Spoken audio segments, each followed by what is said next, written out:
Yan. Tutupiin ko. Galing po ako kumuha ng pinalaundry ko. Ayan po. Ayan. Saka wala na rin laman ng aparador. Look at my aparador. Yes. Wala nang laman. Kasi nandito na lahat to. Ayan. Saka ito. Pero dati pa itong pinalaundry. Hindi ko lang naubos pagsuot. 3 weeks. Diyos ko day. Nanimaho na ako. Nangangamoy na ako eh.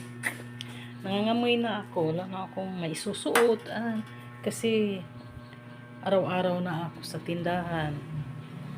Siyempre alangan naman di ko gawin yun. Kawawa naman yung anak ko. Kaysa kung sa mga bata man lang, marami naman sila doon.